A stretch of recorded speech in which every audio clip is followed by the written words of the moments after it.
Good evening, everyone, and welcome to the Brian Crombie Radio Hour on Saga 960. So I've been doing a few shows on artificial intelligence and technology and technological change, and I interviewed a gentleman about a month ago, and he said, "You've got to interview Erin Kelly. She's brilliant. She's one of the most brilliant people I've ever met." And so I reached out, and she's agreed to join us today. So I want to introduce you to Erin Kelly. She is the president and CEO of Advanced Symbolics Inc., ASI for short, a company that uses artificial intelligence to track consumer behavior change. And ASI's patent AI is named Polly, is the world's only AI with that proven ability to predict human behavior with self-serve AI that needs no training or pre-training. A commercial first.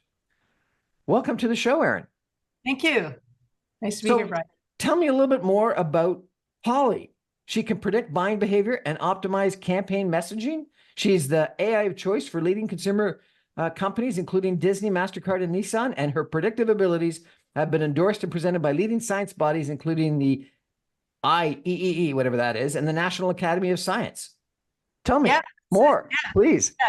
The IEEE. So to do the main challenge with doing predictive behavior, well, it's a few things. You have to have volume, you have to have recency, you have to have a representative sample. So it's very tough, as you can imagine. You send out a survey monkey or a survey to people, getting people to respond is really hard, first of all. The second problem is the people who respond tend to be the same people over and over again, and they might not be a diverse crowd of people, right? So it might be all people over 65 who are responding to your survey, or all wealthy people, or what have you. So you have to get that diversity in order to do predictive algorithms, right? So Polly gets the audience for you. She gets it through social media, so and all the platforms, so TikTok, Reddit, Blue Sky, all of those. And she looks at the census data for the place that she's measuring, or for the audience that she's measuring. So maybe you only want to hear from doctors or politicians or what have you. She looks at the data that tells her how that audience looks in real life. And then she makes sure that she creates a representative sample so that it looks exactly like the original, but it's a smaller group. And that's how we do regular market research today. That's why people ask, what's your postal code? Because they match that to the census data and say, okay, we have to have the right mix of income and ethnicity and all of that. So, but Polly does it all for you automatically. And then she does all the statistical work to say, well, if 20% of the sample believes this, then 20% of the population believes this. And then she can break it down by demographics, and all of that for you takes less than a minute. So she's not actually asking any questions of people. She's not polling people. No, she's using her large language models to look at what people are saying. She picks the people, first of all, and she makes sure that they're independent of each other and representative. And then she sees what percentage of this audience of 2 million people that I'm choosing to listen to is talking about this issue. Because what you want to know is, are people spontaneously speaking about you? Because obviously, if I prompt you and I say, what do you think of climate change? You're going to say, oh, it's really important, because you want to be a good citizen, right? But when I look at your everyday behavior, are you talking about climate change? Are you saying, I'm buying an electric vehicle, I'm taking public transit? To what extent are you living what you say that you believe in? And that's the difference. Polly can look at what people say and what they actually do. Okay, so you use Disney as an example, or MasterCard, or Nissan. What would they be asking Polly? So for Disney, it was, well, how do people move around the park? So there were two ways of doing this. One was they give people devices and say, tell me what ride you're going on and all of that. And then there was Polly, where people self-report. And this was really interesting, because obviously you would think if you've got people right there and they're telling you what they're doing, you're going to get a more accurate representation. But we did a bake-off, and here was the interesting part. Polly was 10% of the cost of the journals, first of all. Secondly, when it came to what rides were they going on and in what order, Polly got the same result as the journals. When it came to another question they had was, we've got extra land. What should we build here? Should we build a restaurant or a boutique, like a gift shop? Here's what was interesting. In both cases, the gift shop came up a bit higher. However, again, Polly was able to actually do a deeper dive because you don't ask questions with Polly. So she does a deeper analysis. And what Polly noticed is that the people who said they preferred the restaurant were a certain demographic, people going to Disney who don't have kids. The people are having fun, in other words. And what they were saying is, enough of the hot dogs and the French fries. I want a salad and a martini. I want an adult meal, an adult experience. So we said, actually, if you do the restaurant, but you make it, more sophisticated, that would actually be better than the gift shop, which the journalists didn't catch. The third thing that they didn't even ask, that Polly noticed, is that people going to Disney and staying in a Disney hotel were only spending 40% of their time in the park. The rest of the time they were going to other parks. And that was an insight that again, they didn't even think to ask, that Polly was able to pull out. And what was the implication of that? The implication is that they had to there were parts of the park that I won't go into it, but there were some aspects of the park that needed more investment, let's just say, because they were going to parks that did those things better. So they were going to Universal Studio tours or somewhere else. That's fascinating. Yeah. So how did you get to launch Polly? Tell us a little bit about your background and why Polly is the current product. So I worked in agency and I've worked in marketing. I do have a background in computer science as well. And I've always been really, really interested in human behavior and how we measure it. When I was working— You're also a CPA. I thought you were just interested in numbers if you're a CPA. Well, I'm interested in numbers. So I did computer science first. And then when I went into business, I was like, oh, I really need to understand the economics and all of that. And so I went and I did a CPA as well and an MBA and all of that. So I love numbers, whether it's business numbers or statistics. I think in numbers, right? Okay. And so when I look at human behavior, there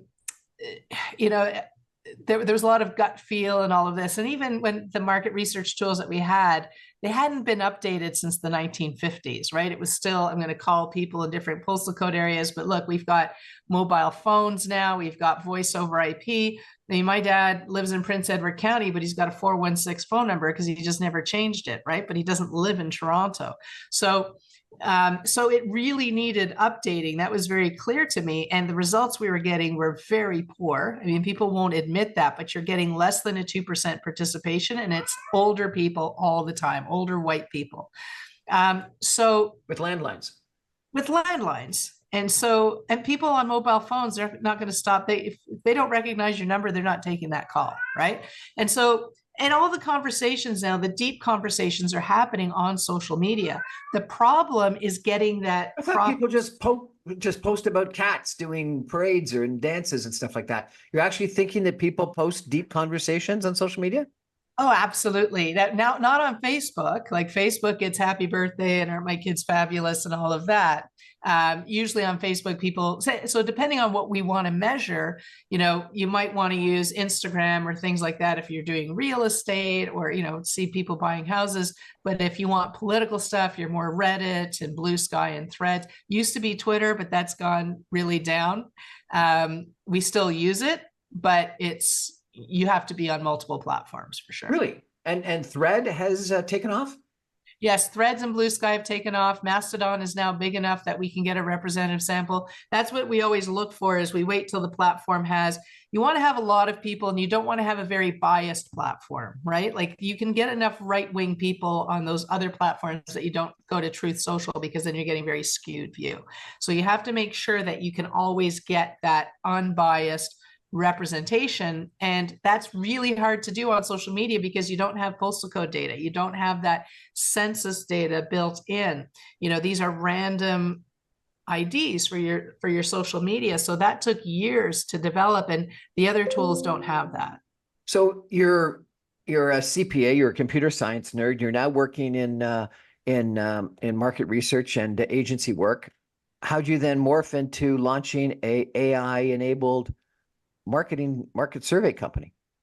Well, I was a chief operating officer of a large agency in Canada, and I left that because I wanted to do this more analytical work. And I In the course of doing that, I met my business partner who was also doing that. He was doing a lot of work on suicide ideation and detecting suicide ideation in populations, a lot of medical work. So we still do, like we do foodborne illness in Canada. Like when the salmonella outbreak came out in Canada, we identified it was salmonella and cantaloupes and how to get these these foods out of the population. So we're doing avian flu now and all of that. And you can't do that with anything other than an AI. Like they're not hiring Nick Nanos or Leger Marketing to find foodborne illness in Canada, right? Because they can't do it. And that's why we're getting the accolades from the National Academy of Sciences and the IEEE because of our scientific methodology that allows us to pinpoint disease. We tracked COVID, we track elections. We're very, very accurate in predicting elections. Like in the last election, we said the Liberals get, I think it was the 2019 election, the Liberals get 157 seats, they got 155. And we had a whole documentary made on that. We were the most accurate pollster in the country. Fascinating. And you're Canadian, operated out of Ottawa. Is that correct? That's right. And doing work, what, in Canada, internationally? Internationally, we're doing work in 42 different countries now. The bulk of it, though, is in the United States and Canada and Britain. But we do every language, by the way. So that's why we're able to work in every country. We do have global sample. And so bottom line, what you're saying is that people are actually more fulsome and you can get more comments by accessing what they say voluntarily on social media than you can if you actually poll them and ask them directly. Yeah, and here's what we've really found, which is fascinating. We do what's called latent drivers as well. So for example, like let's say you're a quick service restaurant and you're looking at, we do a lot of work in food for whatever reason, and you're looking to see, should I bring in this healthy vegetarian burger? Now, if you ask people, if we bring in a healthy burger, would you like that? They're going to say yes, because there's no skin in the game. Yes, give me a healthy burger, right? But we can see we can go back 10 years on your social profile, as long as you've been there. And we see, okay, Brian says, if you gave him a healthy option, he would eat it. But how often has Brian eaten healthy? Like we see a lot of things that way too not frequently enough. Right. Exactly. So we're able to see what percentage who say they will eat that, and we can look at people who actually go to your restaurant.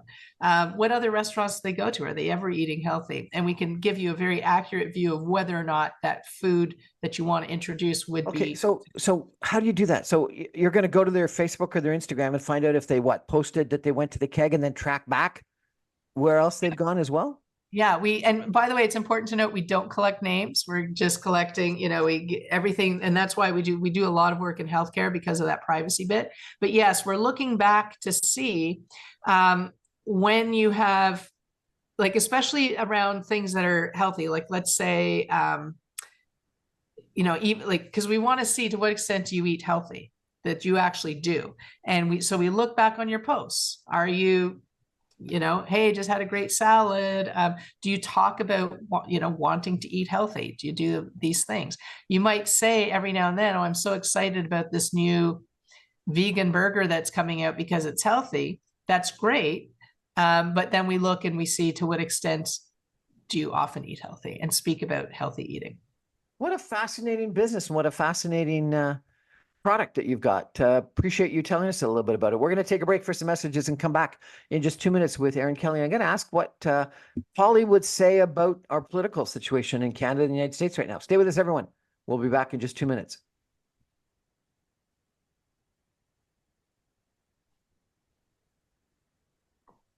Welcome back, everyone, to the Brian Crombie Radio Hour on Saga 960. Really interesting conversation tonight with Erin Kelly, who is the president and CEO of a company by the name of Advanced Symbolics Inc., ASI. It's a company that uses artificial intelligence to track consumer behavior change. And it's a AI called Polly, named Polly, and it's the world's only AI with the proven ability to predict human behavior. So you predict human behavior. One of the biggest changes that we've had in the last little while is politics in the United States. I saw this news report and an article that said one of the biggest changes is that we've gone from everyone being sort of sour about the future and very negative about the future to joy. Could you actually find whether people preferred joy over sort of the doomsday talk? Because up until now, we've had a lot of people quite successful talking about how negative the world is. And so I was surprised by that comment. How would you ask Polly whether people are more motivated by the sort of the doomsday, what's gone wrong with our world and how we're going to be heading for a depression and a recession and et cetera, versus joy? Yeah, so we can actually get very precise with Polly, and we put in exact messages and say, if a politician were to say this, and it's tied to a specific politician, obviously it needs to be authentic to them. If Trump suddenly started being joyful, it probably wouldn't work for him, right? But so you put in the message, and then you say, and then Polly can actually predict out into the future, this will get them more votes or it'll get them less votes with people who actually vote, because that's the other thing. We can isolate people who vote from people who don't vote. And we're doing that now. So it's very interesting. We've got a whole map of the United States. It's a heat map, and it shows us what should Kamala Harris talk about. She shouldn't talk about abortion. She should talk about fertility treatments. Okay. And that again is, well, there's a lot more people concerned that they won't be able to have a baby that they want to have than that, abortion is going to be limited to them, certainly among her demographic. So we can do that for every topic. When it comes to joyful versus unhappy, there's such a thing as saturation, right? And I think people are saturated on doomsday right now. I mean, we've got war, we've got inflation, we've got like so many things going on that I think people are saturated with negativity, and they do want hope. We're definitely seeing there's been a sea change. Trump is definitely in trouble now with this change. People are liking that change. I find it fascinating that you can assess that people are more interested in infertility or fertility than abortion. Tell me how you distinguish those two. So we just go into Polly and we say, what are your concerns with reproductive rights? And we give her a whole bunch of options. Well, she actually will say, do you want me to look at this, this, this? And we'll say like abortion and fertility treatments. And there's a whole bunch of them. And because I ran it recently, that's why I know. And then she'll come up and then you can click Harris or Trump. And with both of them, actually, people want to hear more about what's happening with fertility treatments and will they be limited because of that. But Trump can more easily talk about abortion because his followers are anti-abortion, whereas people who will likely vote for Kamala Harris are not, and they're more concerned about the impact on fertility treatments. The abortion issue really is a far right thing, whereas the fertility treatments affect people in the middle. Even if you don't need fertility treatments, and there's about 1 in 6 people do, you might know somebody who does, and you feel for them, right? And that's where this abortion issue is really it's going to impact even people who are Trump supporters, because if you emphasize the fertility thing, even people who are anti-abortion might not be wanting to limit fertility treatments. Fascinating. And so you do a heat map of the United States, and you're saying that Trump is in trouble. How would you know that?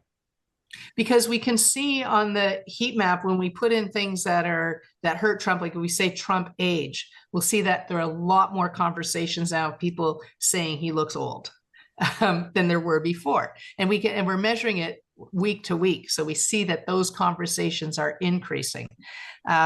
The Trump and Vance are weird is resonating. People think Vance is awkward and weird. And so that is resonating. We can measure that. So we can see the extent to which the messaging that the Harris campaign is putting out versus how Trump is trying to inoculate against it. How are those things working? And it's really working in her favor right now. And would you be doing this work just out of the fun of it, or are you working for the Democratic Party, or who are you doing this work for? We don't work for parties directly, but we have customers who use Polly, who license Polly, who we know are doing work for political parties. We ourselves are neutral. We don't have any customers directly from political parties. We're really focused on business and consumer and public health. And when you say license, so what do I have to call you up and ask you to ask a question, or do I get a website that I plug the question into? What is Polly, and how do I use it? Yeah, here's the great thing. It's completely self-serve. So you can go in, it's a website, you go in, you register. And here's why that's really valuable. If you go to an agency and you say, here are the hypotheses I want to test, that agency now gets smart in your business. They know your issues. They can help other customers with that kind of knowledge. With Polly, it's all, we can't even see we don't know what our customers are asking unless they tell us. So you're going in and you're asking your own bespoke questions. And here's what's really important as well. I mean, you're the expert in your business. If somebody else buys Polly, like your competitor, unless they ask the same questions, they won't get the same insights. So it's very bespoke and very customized to every customer. It's not a dashboard that everybody sees. It's not keyword based. It's really, you pick your audience, you pick what you want to measure, and it does it for you. But isn't some of the secret knowing the right questions to ask? Yes. And Polly will help you. So if you ask a question that's very biased, Polly will suggest, I mean, you can ask the biased question if you like, but Polly will also suggest more neutral ways of asking that question so that you get a more neutral result.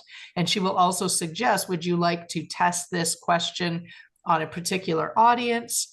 Or do you just want to do the general population? And you can test your own bespoke messages. Before you create an advertising campaign, you can test in Polly. And what she does is she looks to see for that audience that you're looking at, what messages have they responded favorably to in the recent past? Well, this message is close to that. So she'll say, use that message and don't use this message. And she'll tell you, you'll get a 56% lift if you use this message, and you'll get a 30% drop if you use that message. You said in what you sent me that Polly needs no training or pre-training. I had understood that these large language models needed a fair amount of training. So what's the secret sauce here? Yeah, Polly is the first in the world not to need training, and we're still getting through the patent on that one, so I can't tell you completely the secret sauce.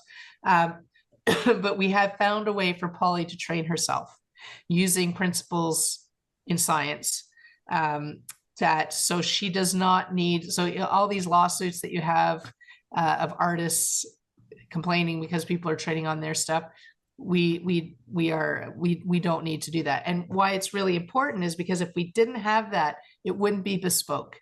Like, I wouldn't be able to say, people wouldn't be able to say, what do vegans think about this? I'd have to train Polly on what's a vegan and make sure that she's not making mistakes. With this, we don't have to do that. So you said that Trump can't turn and be joyful because it wouldn't be authentic.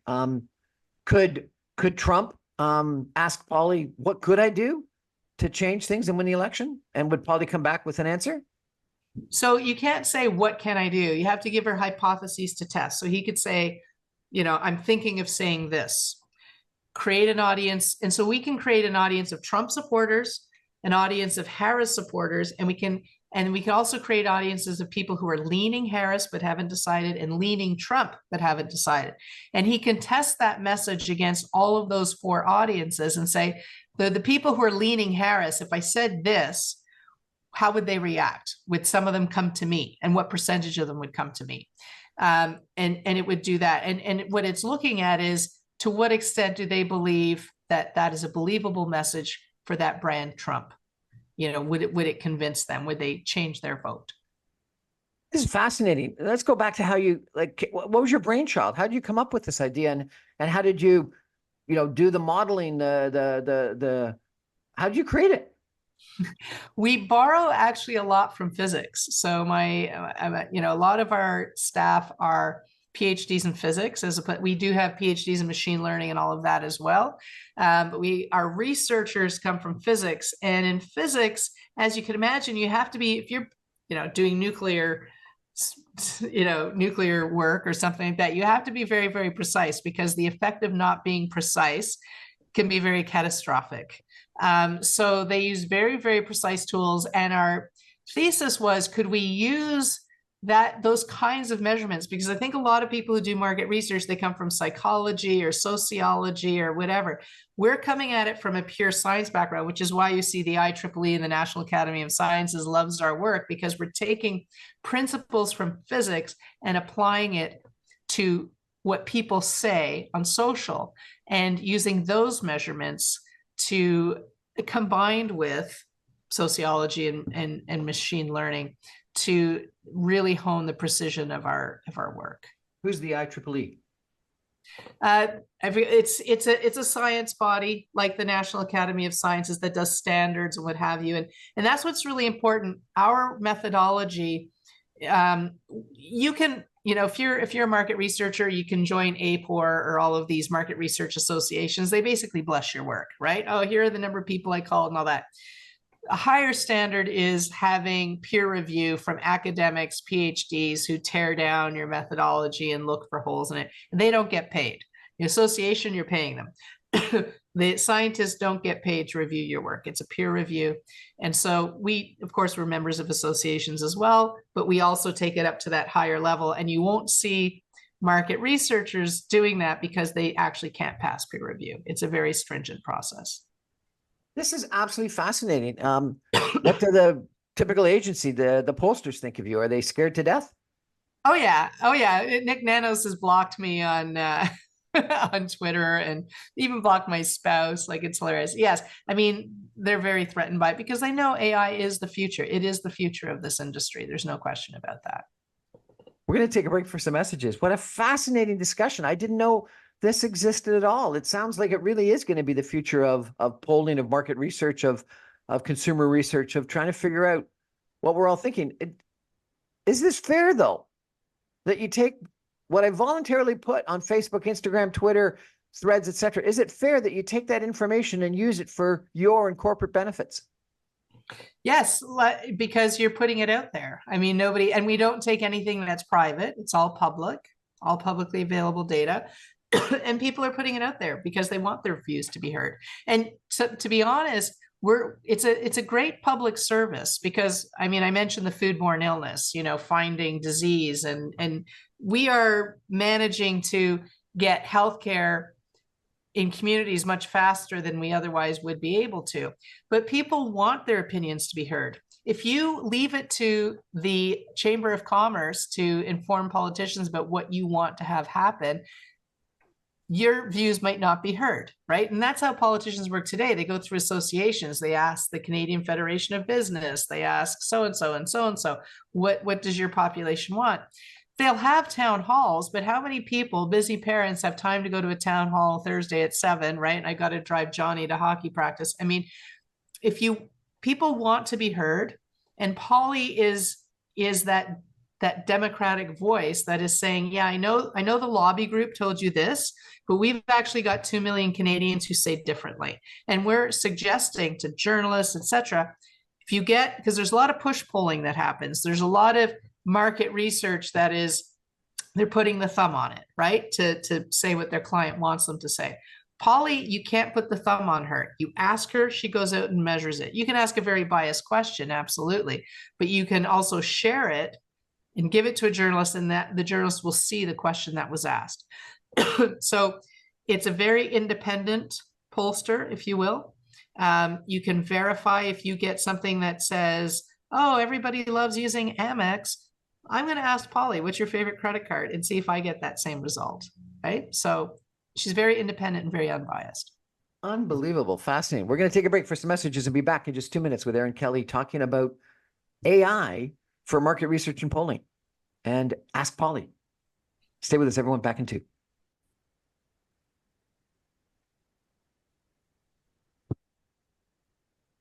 Welcome back, everyone, to the Brian Crombie Radio Hour on Saga 960. My guest is Erin Kelly. She is the president and CEO of a company by the name of Advanced Symbolics, Inc., ASI. She uses artificial intelligence to track consumer behavior. She's got a product, a website, a vehicle called Polly, which is the world's only AI with the proven ability to predict human behavior with self-serve artificial intelligence that needs no training or pre-training. A commercial first. Erin, I understand you've got a Mississauga background. Yes, I grew up in Mississauga. And you went to Holy Name of Mary. Yeah, Holy Name of Mary High School, Mississauga Road. Why'd you leave? We would have loved to have had you here still and have a created in Mississauga Polly company.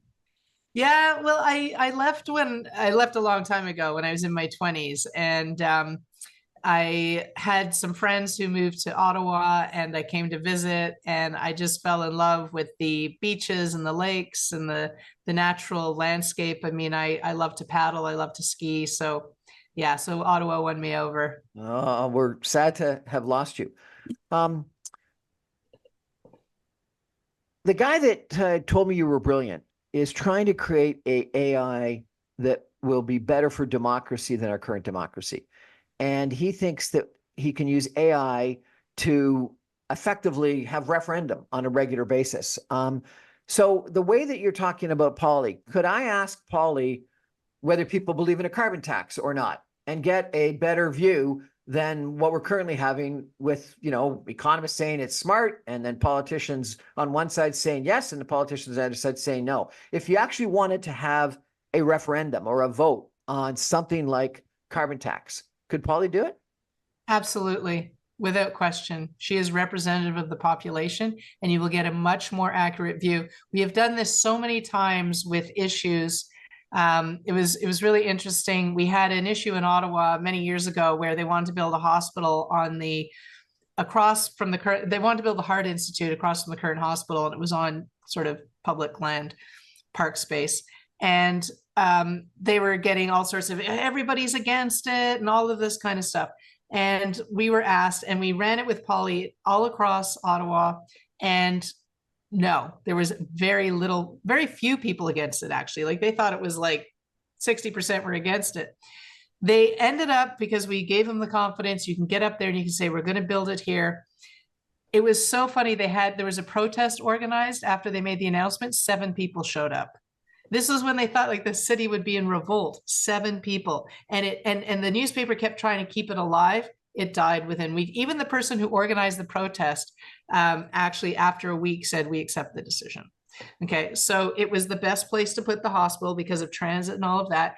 And people accepted it. And we told them exactly how you had to phrase it. We told them who has to be there at the podium saying it, because the people that the population had faith in. But that's just it. When you're listening to town halls, you're getting activists coming to town halls. Regular people are not going there, but regular people are talking about the issue on social media. And so are the activists. And you get to see the proportion, of that opinion.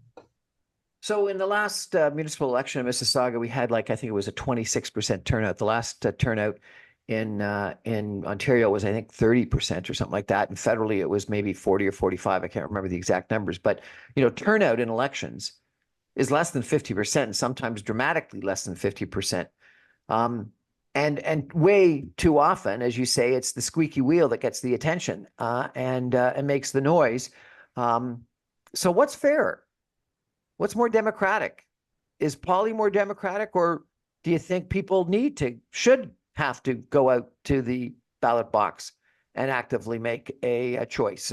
Is the 20 to 30% that show up at the ballot box the people that we should be governing for, or is it for the 100%, including people that don't show up? That's a great question. Well, we have to be governing for the 100%.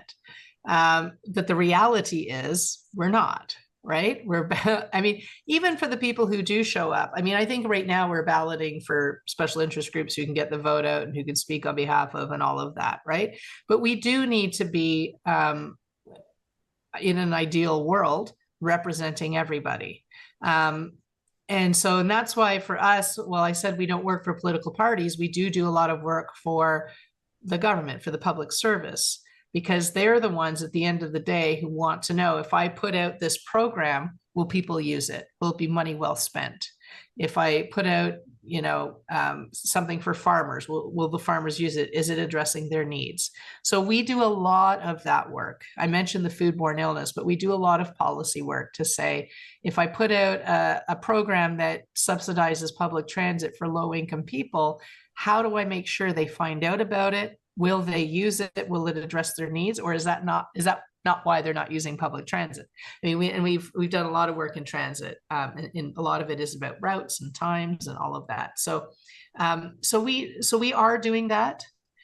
I think we need to be doing more of that kind of work, and not. Let me give you another example. Maybe you can help me. Maybe you can't. I've done a couple of interviews on safe injection sites, and reduce reducing harm. And you've got two very different scientific points of view on the topic and two very different political views on the topic. So, one believes that, it dramatically reduces people that are going to die from overdose, and another group that says, no, it is an incentive for people to continue using illegal drugs. And then you've got the political view of it's good for society because it reduces harm, and the political view that it's not good for society because whenever you have these safe injection sites, you have a lot of vandalism and crime and homeless people camping out, mental health issues, et cetera, et cetera. Is there a way to answer both the political question and the scientific question? Would you be able to ask Polly, do safe injection sites actually reduce deaths, reduce harm? And would you also be able to ask Polly the political question of what does the consumer, the population actually support? Yes. So here's what we would do. You would create an audience of people who use drugs and use safe injection sites. And you would look at them over a long period of time. And you would see before they started using the safe injection sites and after. And then you would ask Polly, and it really, what we need to know, the questions that you're asking, you have to be very precise about what it is you're trying to achieve. Are you trying to achieve lower crime among drug users? So does it lower the crime? You can actually measure that. Are you hoping that eventually they will get off the drugs if they use safe injection sites? That's a very different question from, will they not commit as much crime? Will there be, so you have to be very precise about those things. Now, I can tell you it might reduce crime, but for those individuals, it does not get them off the drugs. And so what is your goal ultimately? So you have to be very clear about that from public policy perspective. And then, yes, we can ask the general population. You can even, I would divide up, you can ask the general population, and then you can create audience of people. Do you know somebody who is addicted to drugs? Versus, do you not know somebody who's addicted to drugs, and get those different opinions. So, and that's where something like this is very helpful, because it allows you, there's no survey fatigue, and it allows you to look at it from many, many different perspectives, as opposed to just, is it good or is it bad? Fascinating. Sounds like Polly could run our country better than political parties could. That's, it's funny when people say AIs are going to take away truck driving jobs. They're not, by the way. AIs are going to do this. If there's anybody we're replacing, we're reinforcing the public service. But do you need to have a representative in every riding who supposedly represents hundreds of thousands of people, when Polly can actually tell you what the people in that riding believe and do it in a very unbiased way? Fascinating. A lot of the major, mass assassinations that we've had and things like that of late, people have said that people predict what they're going to do or say what they're going to do in some social media, whether it's a popular social media like you've mentioned, or, I think this most recent one, he made some comments on some gaming app or something like this. Can you use Polly or something like Polly to do national security issues? No, that would be a different tool, because a national security threat is a needle in a haystack. This is one person. I mean, technically, I suppose you could if Polly were to detect it, but it's not. It's a blunt tool, because lots of people say, I wish somebody would stick a bullet in that guy's head. That doesn't mean they're an assassin. It could just be that they're frustrated, right? We have used, we are able to use Polly in trading, in figuring out, like the GameStop issue, when people are trying to game stocks, we can detect that, because that happens at a much larger scale. But a lone gunman trying to figure out, is he just blowing off steam or is he really a killer? Not so much. We can detect suicide ideation, as I think I mentioned earlier, but not an assassin. Fascinating.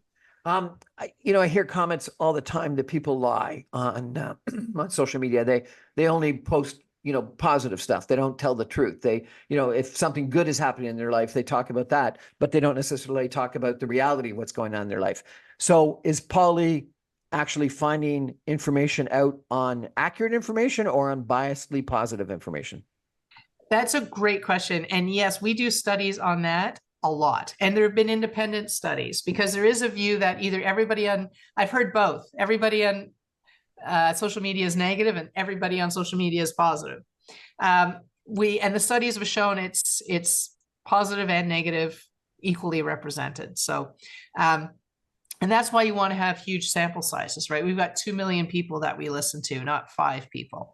And we're listening to them over a long period of time. If you have somebody over 10 years is always like, I'm the best, I'm the greatest, my life is perfect, you know there's something wrong there, right? Because nobody is that. But we haven't seen that. We've done studies on our own sample. We do all the time. And people are sometimes negative and sometimes positive, even on the same topic.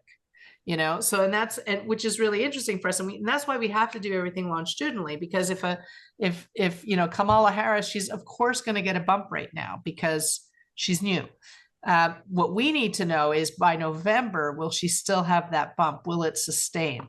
And the way we do that is by looking at people longitudinally and how they've, you know, how consistent is their point of view on things generally. Is this a person who's up and down all the time? Or is this a person who goes up and then evens out and then stays pretty stable? So that's why we're always measuring that. And most people are normal. We have a sample of very normal people because we select for that. So if I was the Liberal Party or Prime Minister Justin Trudeau, could I ask if there's any chance that he can come back in the polls? Yes. So you can, what you'll get more precise results from is if you say, if I do this, will that help me? If I do that, will that help me? The challenge that the Liberals have is that their entire brand is weak right now. So even if you replace Justin Trudeau, there's still the problem of the party itself.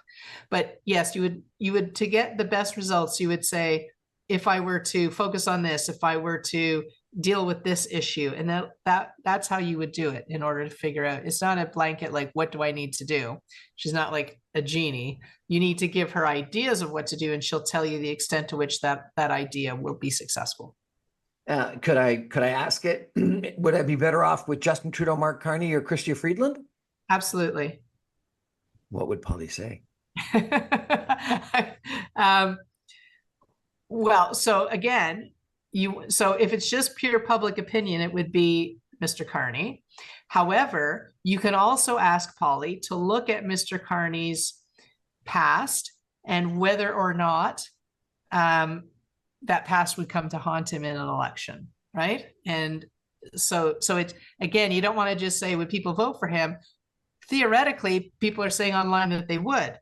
But you have to, of course, know that once you get into a political campaign, things change, right? He'll be challenged on certain things. How well will he answer those things? And then, so you want to do that as well with Polly, and not just, will they vote for him, will they not? Is he just visiting, I guess, would be one of the questions. Yeah, there's a lot. And you'd want to look at all of his history in England and all of that as well. This is absolutely fascinating. Sorry, what were you going to say? Yeah, and how well he does thinking on his feet. Like, so we'd ask Polly, how well does he do when he's, you know, giving press conferences and all of that. Erin, this is fascinating. We're going to take a final break for some messages and be back with some concluding comments in just 2 minutes with Erin Kelly talking about Polly. Stay with us, everyone. Back in 2 minutes.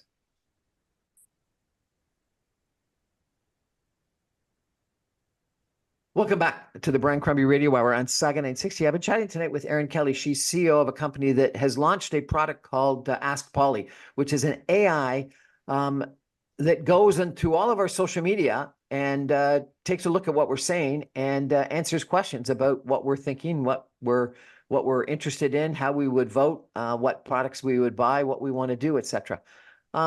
Erin, you obviously have studied AI and the industry in great detail. What do you think about the future of this world with AI? Some people think AI is going to be so dramatic a change that it's going to be akin to a new industrial revolution. Other people say, no, it's just like a fax machine going to an internet. What do you think the impact of AI is on our world? I think it's going to be huge. It's going to be absolutely huge and positive. So, you know, think about when medical tests, how long sometimes it takes to diagnose somebody with a condition. That's going to get rapidly better. In what I do, our goal is to get away from black and white thinking. Is this good? Is this bad? As we mentioned, how do you tease out all the nuances? How do we get people over their addictions? How do we help people to how do we help politicians deliver what people want as opposed to what lobby groups want? It's not because politicians don't want to do that. It's just they don't have the tools right now to measure the whole population, but we are getting those tools now. So I think it's going to very much change society, and I think for the better. So if people want to be sort of up on this, I had one person say we should start using ChatGPT to get knowledgeable about it. What would you tell the average person that is worried about this technology being so influential? Should they sign up for Ask Polly? Should they just start choosing ChatGPT, or should they put a blanket over their heads and hope the world is okay when it's all over? I mean, for sure, use ChatGPT. That's not going to teach you too much, though, because it's a pretty basic tool. It's a Gen AI. A lot of people think generative AI is what all of AI is, but Google Maps is also AI, and it's not generative AI. It's an A-star AI, right? There's lots and lots of different types of AI.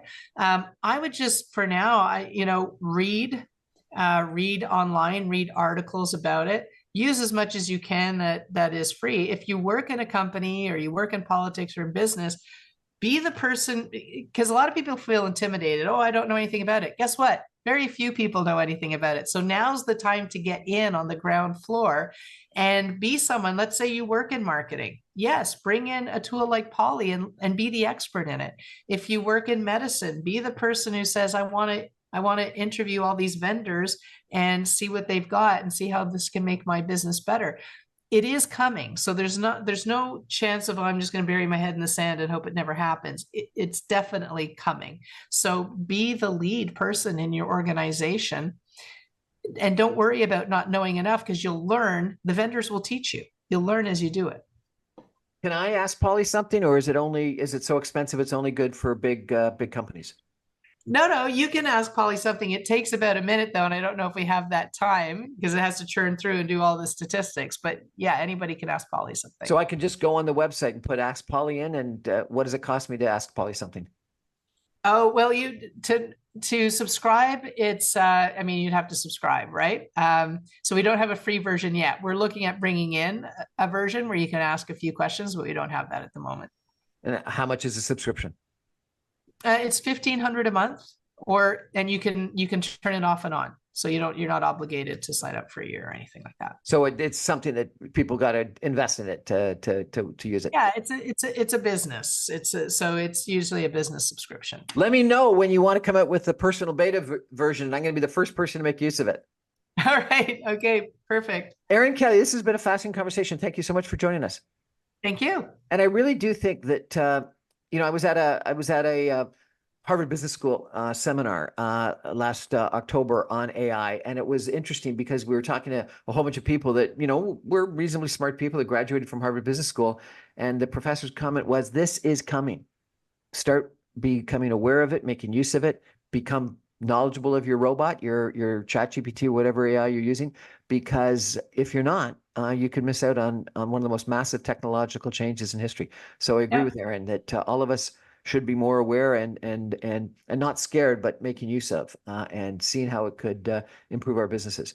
Erin, Kelly, thank you so much for joining. Thank you all for joining. I remind you, I'm on every Monday through Friday at 6 p.m. on very old AM technology, but I do take all the podcasts and video casts and put them on social media as soon as the radio show goes to air. Good night, everybody. Thanks, Erin.